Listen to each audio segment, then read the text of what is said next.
नमस्कार प्यारे बच्चों, पीके ज्योग्राफी क्लासेस में आप सभी का स्वागत है। आज आपका ज्योग्राफी क्लास 12th का मिड टर्म का एग्ज़ाम था डीओई का 27/9/2023 को। आज आपके मिड टर्म एग्ज़ाम की बात करेंगे कि कैसा आया था मिड टर्म का एग्ज़ाम और क्या आपको करना था। पहले 17 क्वेश्चन जो थे वो मल्टीपल चॉइस थे। जल्दी से बात कर लेते हैं हम यहाँ पर एक एक क्वेश्चन की। पूछा गया है कि एलन चर्चिल सैंपल जो है उनके द्वारा मानव भूगोल की जो परिभाषा दी गई थी, किस शब्द पर सबसे ज़्यादा बल दिया गया है। तो उनके दोबारा दोबारा जो परिभाषा दी गई थी वो परिभाषा थी कि मानव भूगोल क्रियाशील मानव और परिवर्तनशील प्रकृति के बीच में परिवर्तनशील संबंधों का अध्ययन है। तो परिवर्तनशील जो चीज़ होती है बच्चों वो होती है गत्यात्मक, यानी कि उसमें गति है, उसमें बदलाव आ रहा है समय के साथ। तो संबंधों की गत्यात्मकता की उसमें बात की गई है, उस पर सबसे ज़्यादा बल दिया गया है। बी आपका राइट आंसर था। अगला क्वेश्चन है मानव भूगोल के किस उपागम यानी कि अप्रोच बतानी है आपको, किसी प्रदेश की परस्पर भिन्नता और विलक्षणता की पहचान करने पर बल दिया गया है। तो इसका आंसर आएगा बच्चों अक्षेत्रीय विभेदन, यानी कि अक्षेत्रीय विभेदन जो अप्रोच है उसमें किसी एक स्थान को दूसरे स्थान से किस प्रकार वो अलग है, इस प्रकार से उसका अध्ययन किया जाता है। तीसरा जो क्वेश्चन है यहाँ पर पूछा गया है कि भूपृष्ठ पर लोग किस प्रकार वितरित है, यह किस चीज़ की व्याख्या करता है। तो लोगों का फैलाव कैसा है वो चीज़ हमें बताती है जनसंख्या का वितरण, जनसंख्या वितरण कैसा है। अगला क्वेश्चन है अमर्त्य सेन ने मानव विकास का मुख्य ध्येय निम्न में से किसको माना था। तो यहाँ पर इस क्वेश्चन का आंसर है डी, स्वतंत्रता में वृद्धि होना। आधारभूत आवश्यकता उपागम की जो बात की थी वो आपकी आईएलओ के द्वारा की गई थी, अंतर्राष्ट्रीय जो श्रम संगठन है उसके द्वारा की गई थी। यहाँ पर आपको ठीक मिलान करने हैं, आपको मैचिंग करनी है। आय उपागम जो है वो सबसे पुराने उपागमों में से एक है। कल्याण उपागम जो है वो सुख साधनों पर उच्चतर सरकारी व्यय करता है। आधारभूत आवश्यकता उपागम अंतर्राष्ट्रीय श्रम संगठन द्वारा प्रस्तावित किया गया था और समता उपागम का मतलब है क्षमताओं का निर्माण करना।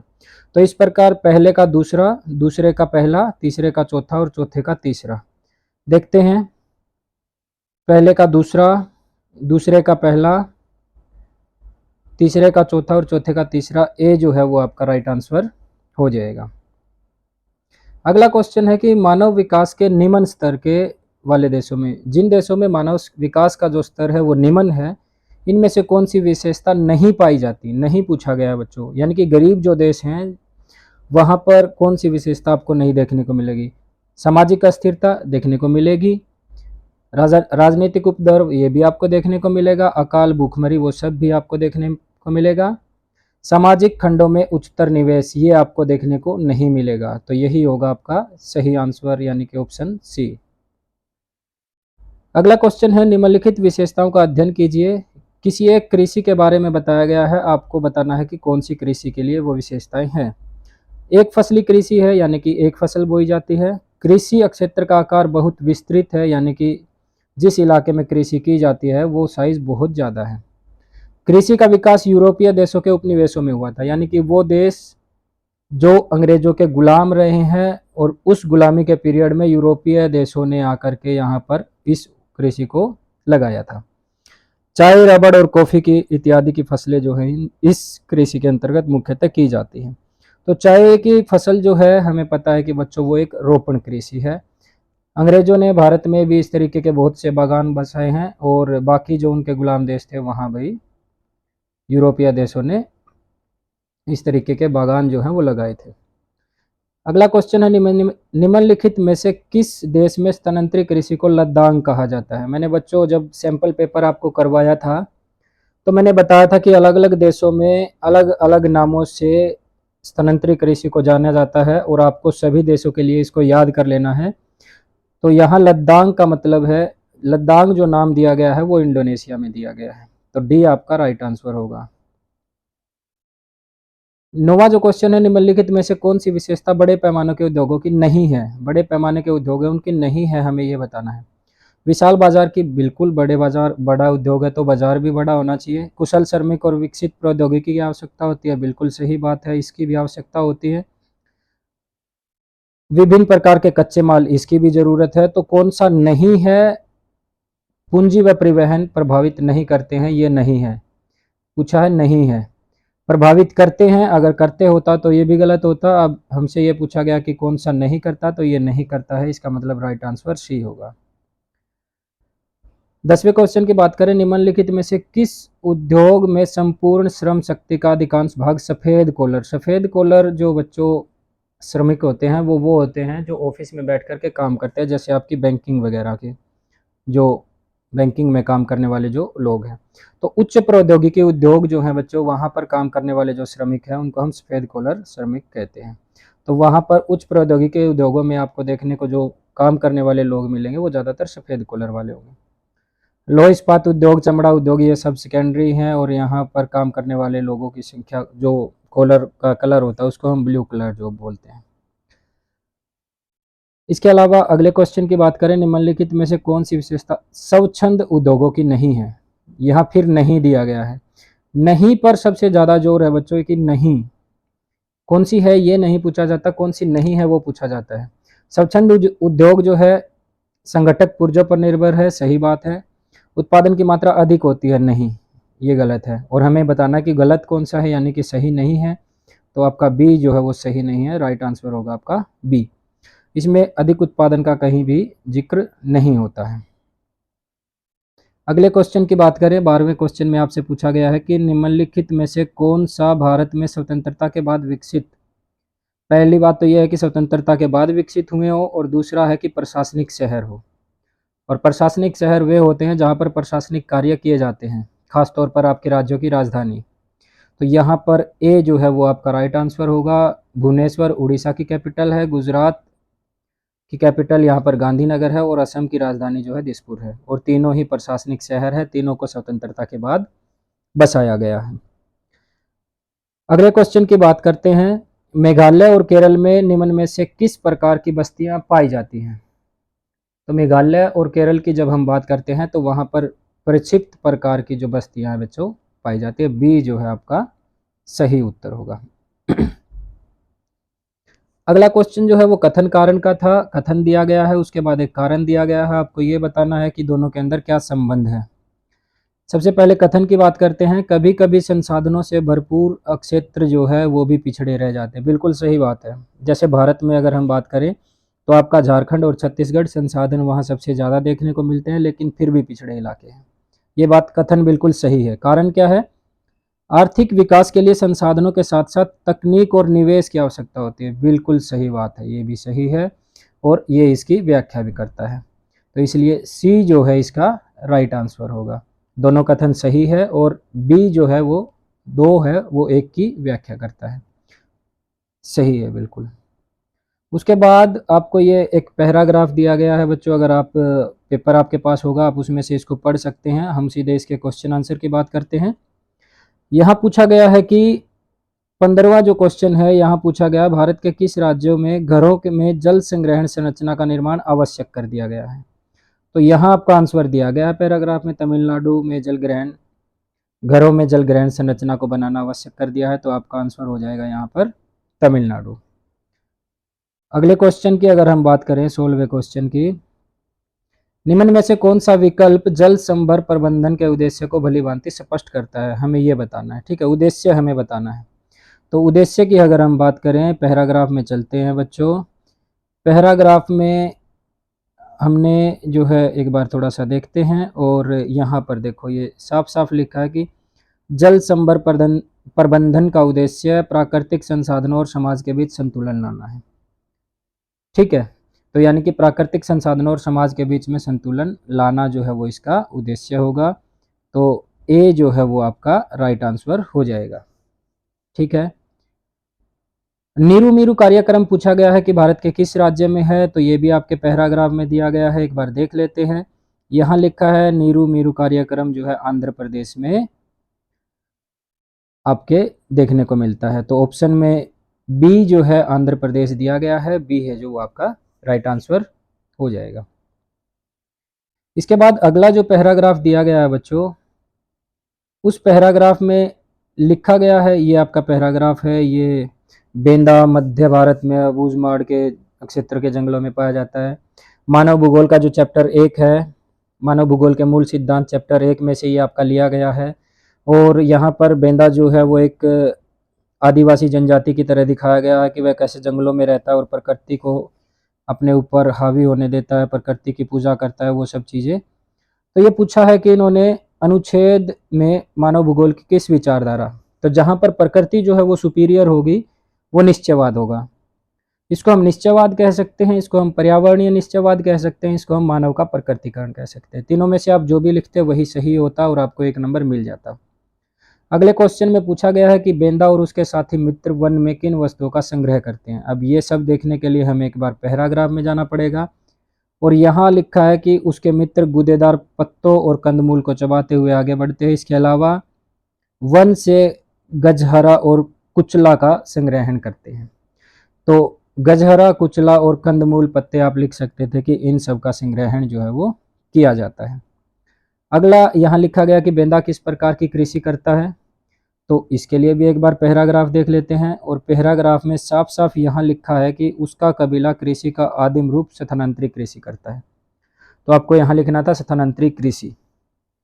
और आपके तीनों क्वेश्चन जो है पैराग्राफ में दिए गए हैं। बहुत आसान पैराग्राफ था।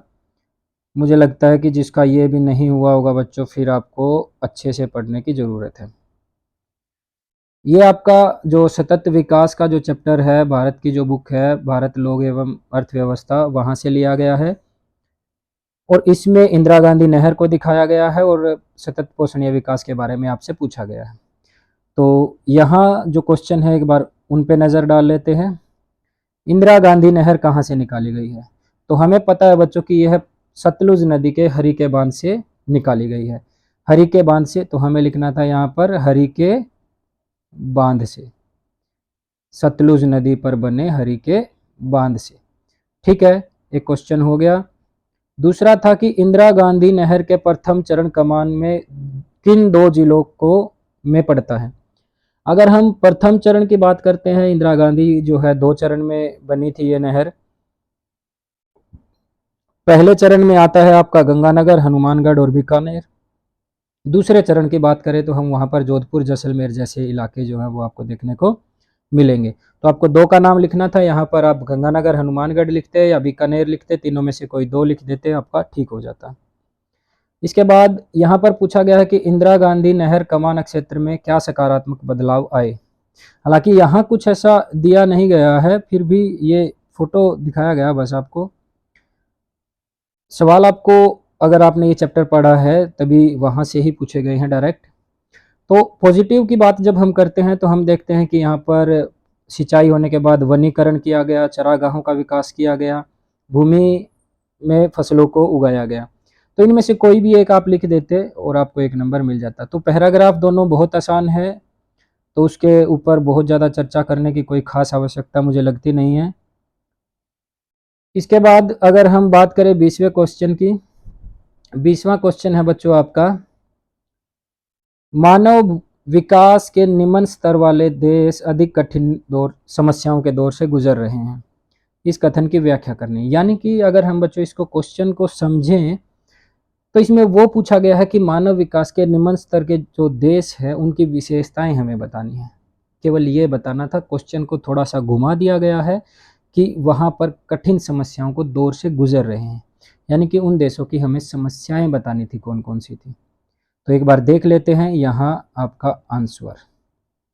समस्या की बात करें तो राजनीतिक उपद्रव और गृह युद्ध की समस्या से वो लोग गुजर रहे हैं, सामाजिक अस्थिरता का वो शिकार है। जैसे कि अगर आप अफगानिस्तान की बात करें तो वहाँ पर आपको गृह युद्ध देखने को मिलेगा, राजनीतिक उपद्रव जो देखने को मिलेगा। श्रीलंका की बात करते हैं तो वैसी स्थिति आपको वहाँ देखने को मिलेगी। इसके अलावा अकाल और महामारियाँ, अब वो देश गरीब है, आर्थिक विकास कम है, मानव विकास कम है, तो भूखमरी और महामारियों से निपटने की जो उनकी स्थिति में वो नहीं है और वैसी समस्याएं उनको परेशान कर सकती हैं। इसके अलावा अब गरीब है तो भयंकर गरीबी जो है, ये सब जो समस्याएं हैं मानव विकास के निम्न स्तर के देशों की आपको देखने को मिलेगी। इसके अलावा भी बहुत से बिंदु हैं बच्चों जिनको आप इसके अंदर लिख सकते थे। इसमें अथवा में भी क्वेश्चन दिया गया है। अथवा में पूछा गया है कि विकास और वृद्धि दोनों समय के संदर्भ में परिवर्तन को इंगित करते हैं। बिल्कुल करते हैं। परंतु दोनों में पर्याप्त अंतर है। अंतर आपसे पूछा गया है। अंतर सिंपल है बच्चों।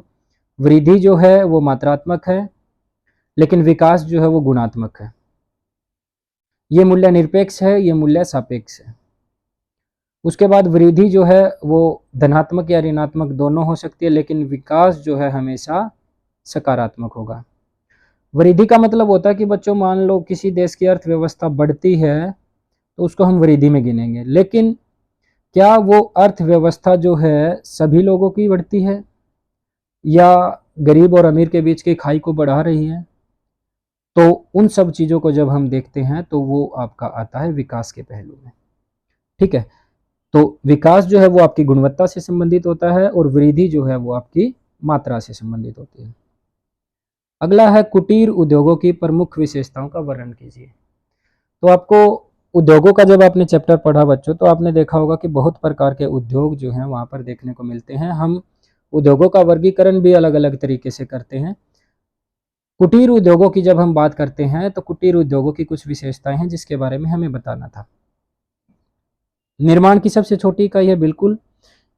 कुटीर उद्योग का मतलब, कुटीर का मतलब होता है घर और उद्योग का मतलब उद्योग, ऐसे उद्योग जो घरों में लगाए गए हैं। तो ये उद्योग छोटे होंगे, सबसे छोटी इकाई है।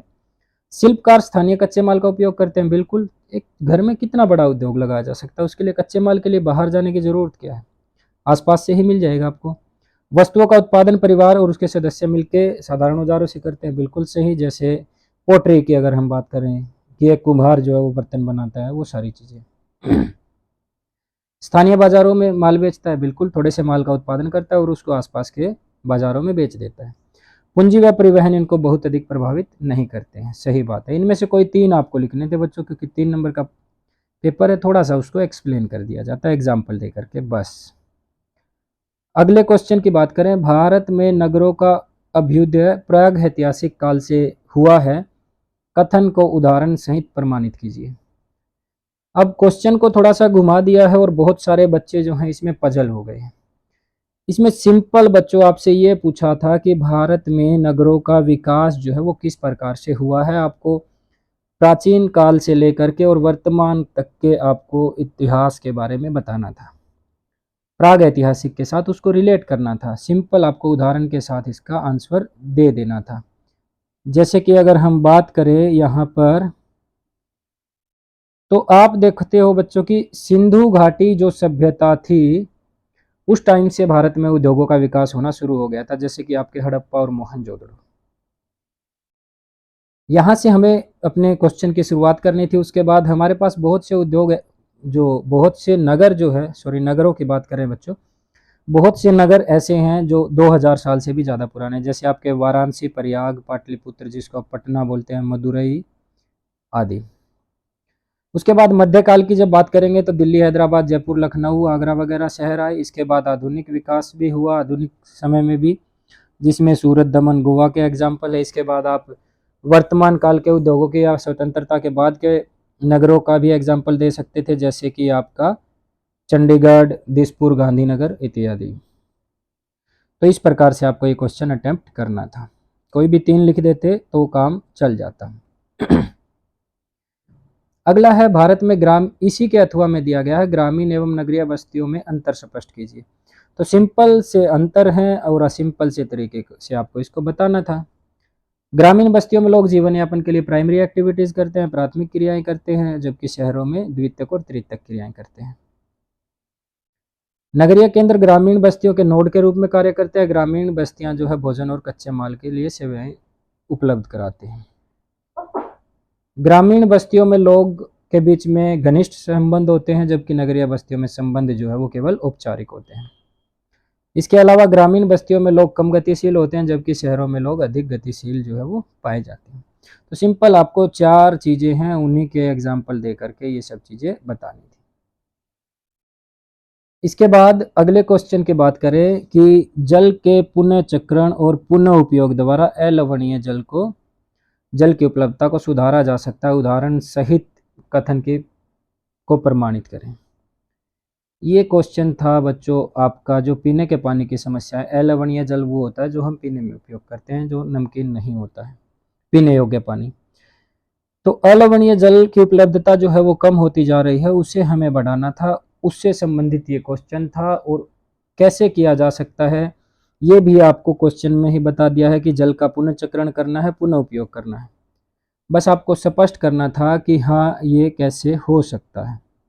तो अगर हम इसकी बात करें तो आपको इस क्वेश्चन के आंसर में लिखना था कि जो कम गुणवत्ता का जल है उसका उपयोग किया जाए। जैसे कृषि के लिए हम कम गुणवत्ता के जल का उपयोग कर सकते हैं। उद्योगों से जो जल निकलता है उसको हमें उपचारित करके प्रयोग कर सकते हैं। नगरीय क्षेत्रों में स्नान बर्तन धोने वाले जल का बागवानी के लिए उपयोग कर सकते हैं। बच्चों बार बार हमने ये चीज़ें पढ़ी हैं अपनी बुक में। अच्छी गुणवत्ता वाले जल को पीने के लिए संरक्षित करना होगा। तो हर वो चीज़ जो खतरे में है उसका संरक्षण आवश्यक हो जाता है।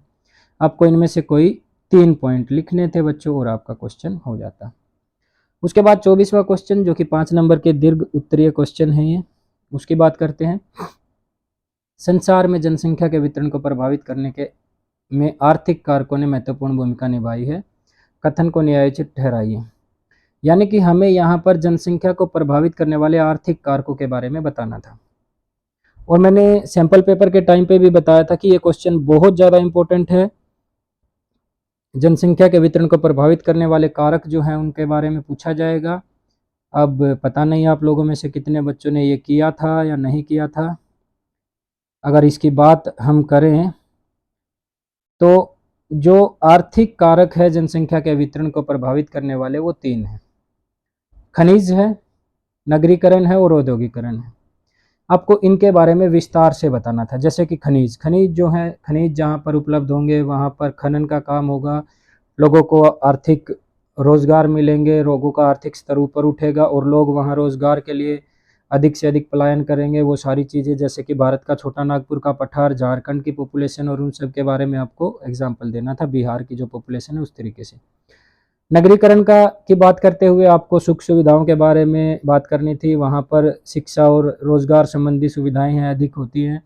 एग्जाम्पल में आपका दिल्ली, मुंबई, कोलकाता सब लिखना था।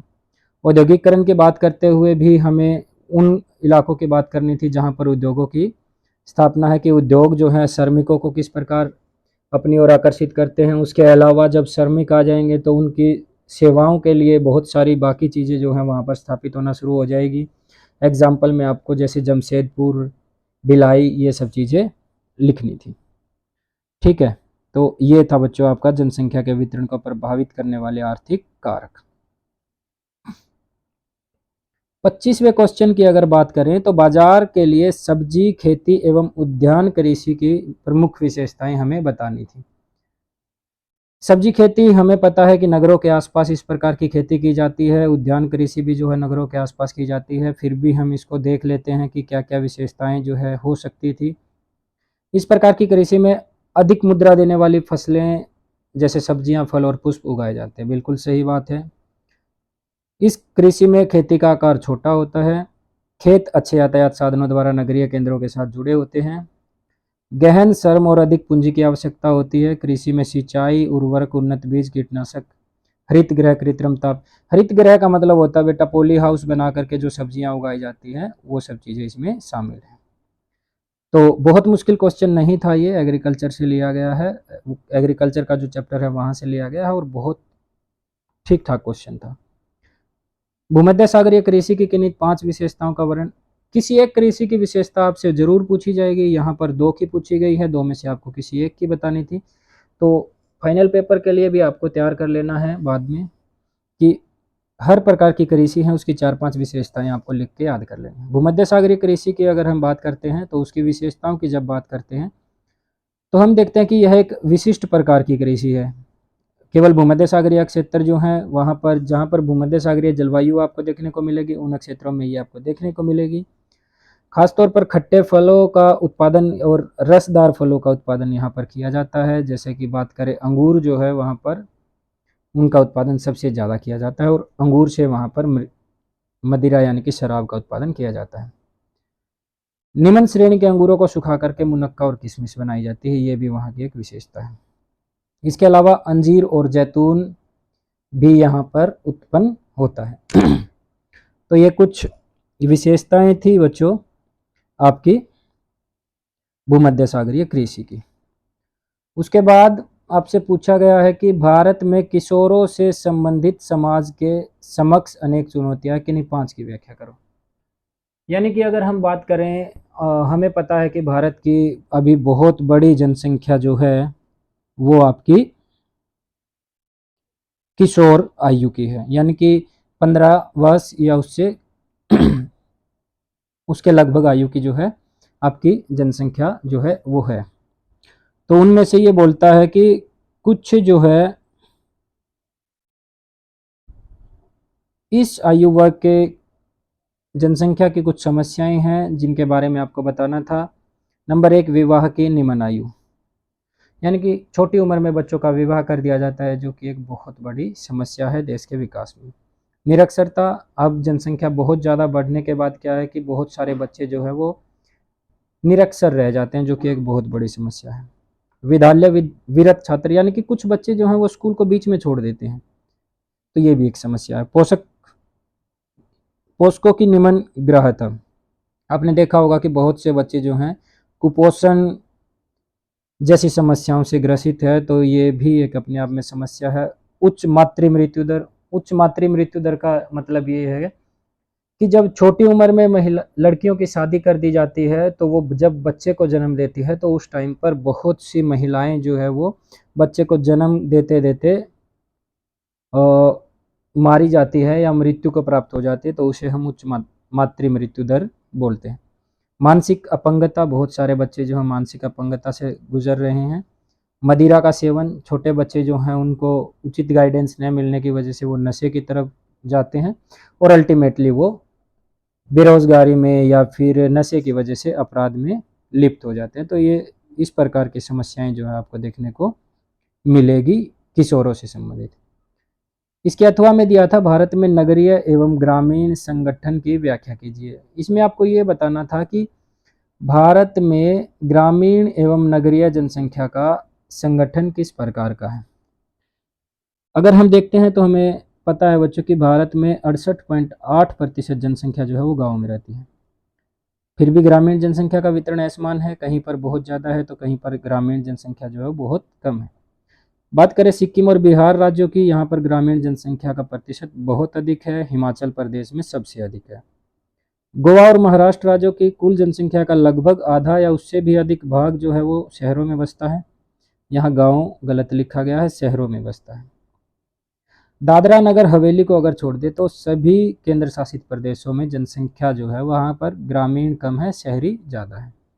और भारत की कुल जनसंख्या का 31.16% जो है वो नगरों में निवास करती है। तो इस प्रकार से आपको 4-5 एग्जाम जो है चीज़ें जो हैं आपको बतानी थी कि किस प्रकार से क्या क्या विशेषताएं हैं या फिर किस प्रकार से उनका वितरण है। अगला क्वेश्चन पूछा गया है कि व्यापक अल्प रोजगारी तथा वाणिज्यकरण का अभाव, एक वाणिज्यकरण का अभाव और एक व्यापक अल्प रोजगारी, ये दो समस्याएं बताई गई है किसकी, भारतीय कृषि की। बस आपको इनको स्पष्ट करना था कि हाँ ये समस्याएं हैं, समस्याएं इन्होंने बता दी है, बस आपको इनके सपोर्ट में एग्जाम्पल देने थे कि हाँ ये सच में समस्याएं हैं। तो आपको कैसे अटेम्प्ट करना था ये क्वेश्चन। भारतीय कृषि की समस्याओं की बात करते हुए हमें सबसे पहले व्यापक बेरोजगारी पर बात करनी थी। ये कहता है कि भारतीय कृषि क्षेत्र में बड़े पैमाने पर अन्य रोजगारी पाई जाती है, यानी कि आप जब देखोगे कि बहुत बड़ा इलाका है बच्चों, खासतौर पर असिंचित क्षेत्रों का जो इलाका है वहाँ पर आपको बेरोजगारी की समस्या बहुत ज़्यादा देखने को मिलेगी। ऋत्विक बेरोजगारी है जो 4 से 8 महीने तक रहती है, यानी कि फसल जब उगाई जाती है या फसल जब काटी जाती है तब आपको रोज़गार मिलेगा, उसके बाद आप फिर से बेरोज़गार हो जाएंगे। फसल ऋतु में भी वर्ष भर रोज़गार नहीं मिल पाता है। गहन श्रम जो है वो अब नहीं रहा है, अधिकतर लोग जो है वो मशीनीकरण का इस्तेमाल करने लगे हैं। कृषि में कार्यरत लोगों को वर्ष भर कार्य के अवसर नहीं उपलब्ध हो पाते हैं। जैसे कि हमने बात की थी कि ये एक सीजनल काम है, आपको एक मौसम में काम मिलेगा और एक में नहीं मिलता है। वाणिज्यकरण के अभाव की अगर हम बात करें तो हम देखते हैं कि ज़्यादातर किसान अपनी ज़रूरत या स्वयं उपयोग हेतु फसलें उगाते हैं। हमने देखा था कि लोगों के पास थोड़ी थोड़ी ज़मीन है, तो इसलिए वो जो फसलें उगाते हैं वो केवल अपने ही यूज़ के लिए उगा पाते हैं, वो उसको वाणिज्यकरण के तौर पर नहीं उगा पाते हैं। किसानों के पास अपनी ज़रूरत से अधिक उत्पादन के लिए पर्याप्त साधन भी नहीं है। इसके अलावा अधिकतर छोटे किसान जो हैं वो खाद्यान्न की कृषि करते हैं, जो अपनी पारिवारिक ज़रूरतों को पूरा करते हैं। सिंचित क्षेत्रों में कृषि का आधुनिकीकरण तथा वाणिज्यीकरण हो रहा है, यानी कि जहाँ पर सिंचित जो इलाके हैं वहाँ पर वाणिज्यीकरण आपको देखने को मिलेगा। इसके बाद अगर हम बात करते हैं अगले क्वेश्चन की, तो अथवा में आपको दिया गया है कि कृषि से संबंधित किसी भी जानकारी की तलाश में किसान पोर्टल जो बनाए गए हैं, किसान पोर्टल किसानों के लिए एक मंच है। आपको किसान पोर्टल के बारे में बताना था कि वो किस प्रकार किसानों की मदद करते हैं। तो किसान पोर्टल पर हमें कौन कौन सी जानकारियाँ मिलती है बच्चों? सबसे पहले बीमा की जानकारी हमें वहाँ से मिलती है कि फसलों का बीमा आपको करवाना है किसानों को, तो वो वहाँ जा कर के उससे संबंधी जानकारी उन्हें मिलेगी। कृषि भंडारण, फसलों, बीजों, कीटनाशक व मशीनों की जानकारी उनको किसान पोर्टल पर देखने को मिलेगी। फसलों का बाज़ार मूल्य क्या चल रहा है, पैकेज और प्रथाओं के कार्यक्रम से संबंधित उनको जानकारियाँ मिलेगी। मिट्टी की उर्वरता से संबंधित जानकारियाँ जो है उनको देखने को मिलेगी। और इसके अलावा किसानों के लिए अलग अलग प्रशिक्षण कार्यक्रम जो है चलाए जाते हैं सरकार के द्वारा, उन सब से संबंधित जानकारियाँ जो हैं उनको किसान पोर्टल पर देखने को मिलेंगी। इसके बाद 28वें क्वेश्चन की हम बात करते हैं। भारत में खनिजों के संरक्षण के प्रमुख उपायों का उल्लेख कीजिए। सबसे पहले तो बच्चों आप ये बात ध्यान में रखें कि संरक्षण की ज़रूरत उन चीज़ों को है जो खतरे में है। तो इसका मतलब संरक्षण हमें यह सिखाता है कि हमें सतत पोषणीय विकास, भावी पीढ़ियों के लिए संसाधनों के संरक्षण की ज़रूरत है। दूसरा, संसाधनों का संरक्षण अत्यंत आवश्यक है, वरना वो ख़त्म हो जाएंगे। और संरक्षण हम किस प्रकार कर सकते हैं? ऊर्जा के वैकल्पिक स्रोत का इस्तेमाल कर सकते हैं, जैसे कि पेट्रोल, डीजल, कोयले की जगह हम सौर ऊर्जा, पवन ऊर्जा, तरंग ऊर्जा, भूतापीय ऊर्जा आदि का सहारा ले सकते हैं, जो कि असीमित संसाधन है, वो कभी ख़त्म नहीं होंगे। धात्विक खनिजों को बचाने के लिए हम छाजन धातुओं का इस्तेमाल कर सकते हैं। इसके अलावा धातुओं का पुनर्चक्रण किया जा सकता है। पुनर्चक्रण मतलब धातु को एक बार इस्तेमाल करने के बाद उसे दोबारा फिर से उपयोग किया जा सकता है, उसका रूप बदलकर। अत्यल्प धातुओं के लिए प्रतिस्थान, जो धातुएं ख़त्म हो जाएंगी, जल्दी ख़त्म हो जाएंगी, उनकी जगह हमें उनके अल्टरनेट ढूंढने चाहिए। और सामरिक और अत्यल्प खनिजों के निर्यात को घटाना चाहिए। जो धातुएं हमारे देश में बहुत कम है उसके निर्यात को कम करना चाहिए और उसको बचाना चाहिए। 29वां क्वेश्चन आपका वर्ल्ड मैप से रिलेटेड है। वर्ल्ड मैप पर आपको ABCD ऐसे करके 7 जगह दी गई है और 7 सवाल आपसे पूछे गए हैं, लेकिन याद रखें आपको केवल 5 करने थे। कुछ बच्चों ने 7 भी किए होंगे, लेकिन आपको केवल 5 करने थे, तो 2 आप छोड़ सकते थे। आपको वो 5 करने थे जिन पर आप पूरे श्योर थे। और यहाँ मैं बता देता हूँ कि जो मैंने पिछले 2 वीडियो जो है मैप की डाली थी, पूरा का पूरा मैप आपका वहाँ से ही आया है। और वर्ल्ड मैप की बात करते हैं तो ये क्वेश्चन तो मैंने कल आपसे पूछे भी थे, वहीं से आए हैं। जब मैंने लास्ट में 5 सवाल आपसे पूछे थे, उनमें से 4 क्वेश्चन जो है मेरी वीडियो से यूं के यूं आए हैं।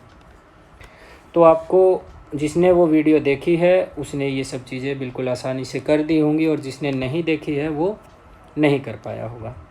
चलो क्वेश्चन की बात करते हैं और उसको फिर मैप पर देखते हैं। आप भी अपने क्वेश्चन पेपर को साथ रख के देख सकते हैं। निम्न अक्षांशों में निर्वाह संग्रहण का एक क्षेत्र है। ए। बी है चलवासी पशुचारण का एक क्षेत्र। सी वाणिज्यिक पशुधन पालन का एक क्षेत्र। डी दक्षिण अमेरिका में विस्तृत अनाज कृषि का एक क्षेत्र। ई है मिश्रित कृषि का एक क्षेत्र। एफ जो है उच्च अक्षांशों में निर्वहन संग्रह का एक क्षेत्र। और जी जो है यूरेशिया में विस्तृत वाणिज्य अनाज कृषि का एक क्षेत्र। चलो अब इसको मैप पर देख लेते हैं एक बार। और जब हम मैप पर देखते हैं तो ए की बात करते हैं। ए संग्रहण, और संग्रहण में ये है आपका उष्णकटिबंधीय अफ्रीका। यहाँ पर संग्रहण, ये मैंने कल मेरी वीडियो के लास्ट में जो 5 सवाल पूछे थे उसमें पहला सवाल यही था, यहीं से पूछा गया है कि संग्रहण। बी जो है, बी से संबंधित जो क्वेश्चन था वो था चलवासी पशुचारण का इलाका। तो ये जो मंगोलिया का इलाका है बच्चों, वो चलवासी पशुचारण से संबंधित है। यहाँ आपको बी लिखा हुआ है, वहाँ सवाल पूछा गया है, आपको लिखना था मंगोलिया। और बिल्कुल स्पष्ट तौर पर ये सारी चीज़ें मैंने कल बहुत आसानी से एक छोटी सी वीडियो में आपको समझाई थी। उसके बाद भी अगर आप लोग गलत करते हैं तो फिर हम लोग क्या कर सकते हैं। हाँ, लेकिन जिसने मेरी वीडियो देखी है, मुझे नहीं लगता कि उसने ये सब चीज़ें गलत की होंगी। सी जो है ये आपका ऑस्ट्रेलिया, और सी से संबंधित एक बार हम क्वेश्चन देख लेते हैं कि क्या पूछा गया था। सी आपसे पूछा गया था कि वाणिज्य पशुपालन का एक क्षेत्र। तो वाणिज्य पशुपालन का एक क्षेत्र आपका सी जो है वो आपको यहाँ सी जो है वो ऑस्ट्रेलिया देखने को मिलेगा। डी जो है वहाँ आपसे पूछा गया था कि विस्तृत अनाज कृषि का एक क्षेत्र। तो मिश्रित कृषि या विस्तृत अनाज कृषि का एक क्षेत्र आपसे पूछा गया था, वाणिज्य कृषि का एक। तो वो है बच्चों आपका पंपाज, जो कि दक्षिण अमेरिका में है। उसके बाद ई और एफ की अगर हम बात करते हैं, ई मिश्रित क्षेत्र है, एफ जो है निर्वहन संग्रहण है, और यूरेशिया में वाणिज्य कृषि है जी। तो बात कर लेते हैं ई का। ये क्वेश्चन मैंने कल मेरी वीडियो के लास्ट में आपसे पूछा था कि आपको इसका जवाब कमेंट बॉक्स में देना है। उत्तर पश्चिमी यूरोप। उच्च अक्षांशों में अगर हम बात करते हैं वाणिज्य कृषि की, तो ये है आपका स्टेपीज। अगर हम बात करते हैं उच्च अक्षांशों में संग्रहण की यानी कि एफ की, तो वो है आपका उत्तरी कनाडा। तो बहुत मुश्किल मैप नहीं था, सारा का सारा कल कराई गई वीडियो में से ही था, और बहुत इजी था। जिसने वीडियो देखी होगी उसने बिल्कुल आराम से कर दिया होगा। अगला तीसरा क्वेश्चन जो है वो भारत के मैप से रिलेटेड है। भारत के मैप पर आपको 7 क्वेश्चन दिए गए हैं बच्चों, 7 में से कोई 5 आपको करने थे, और बहुत इजी क्वेश्चन जो है पूछे गए हैं। मैंने जब मैप की वीडियो बनाई थी उसमें मैंने पहला क्वेश्चन ही आपसे यही किया था। सबसे कम जनसंख्या घनत्व वाला राज्य है आपका अरुणाचल प्रदेश। ये आपका यहाँ कोने में आपका अरुणाचल प्रदेश। तो आपको 30.1 का आंसर लिखना था बच्चों, अरुणाचल प्रदेश। बेलाडीला लोहे की खान जो कि छत्तीसगढ़ में है। यहाँ ये आपका छत्तीसगढ़, और छत्तीसगढ़ में यहाँ आपको निशान लगा कर लिख देना था 30.2 बेलाडीला या फिर बेलाडीला लोहे की खादान। बालाघाट मैंगनीज की खान आपको बतानी थी जो कि मध्य प्रदेश में है। यहाँ आपको पॉइंट लगा करके लिख देना था 30.3 बालाघाट। सिंहभूम तांबे की खान के बारे में आपको बताना था। तांबे की सिंहभूम खान जो है वो आपको पता है, झारखंड में है। यहाँ पॉइंट लगा करके लिख देना था 30.4 झारखंड में। 5वें की बात करें, रानीगंज जो है कोयले का इलाका है जो कि आपका पश्चिम बंगाल में है, यहाँ 30.5। उसके बाद जामनगर की बात करते हैं। मैंने कल भी बताया था कि जामनगर आपसे पूछा जा सकता है। जामनगर आपका ये 30.6 आपका जामनगर तेल शोधन शाला। और अंत में आपसे पूछा गया था कॉफ़ी का अग्रणी राज्य, और मैंने बताया था क से कॉफ़ी, क से कर्नाटक। ये आपका कर्नाटक जो कि कॉफ़ी का अग्रणी राज्य है। तो मैप के क्वेश्चन बहुत मुश्किल नहीं आए थे। जिन बच्चों ने तैयारी नहीं की है हो सकता है उनके लिए ये मुश्किल हो, लेकिन जिन्होंने मेरी वीडियो देखी होगी उन्होंने ये बहुत आसानी से कर दिया होगा। तो ये था बच्चों आपका पेपर। मुझे आशा है कि आप लोगों का पेपर बढ़िया गया होगा। वीडियो में अंत तक बने रहने के लिए बहुत बहुत धन्यवाद, और आशा करता हूँ कि आपको मेरी वीडियो पसंद आएगी। Thank you so much.